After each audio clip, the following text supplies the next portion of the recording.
Ola, son Pepe do Sinal e vouche facer de guía neste paseo polo Pindo, que é o meu pueblo.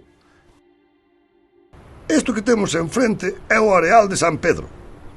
Nos mapas antigos o nome do Pindo xa aparecía así escrito, baixo o padroado de San Pedro. O espacio que ves, hasta as casas do fondo, incluído o edificio da antigua escola unitaria, era un lameiro. Isto é o que queda da última cañeira que aínda se pode ver no Axuntamento de Carnota.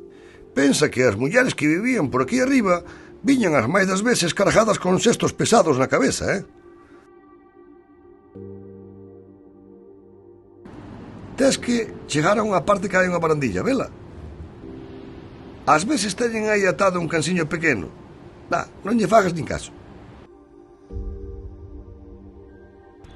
A Salazón foi seguramente a industria máis importante do Concello de Carnota.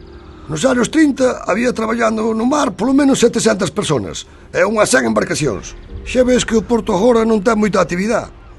Todo máis, haberá unha dúcia de lanchas pequenas. Moitas delas son de mariñeiros xubilados como min. No Pindo, cada pedra ten un nome.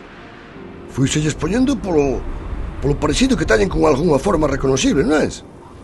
O xigante da mina, en forma de xigante, claro. O outeiro das aves que cajan de arriba, o outeiro da nariz, o outeiriño da muller, a pedra cabalgada.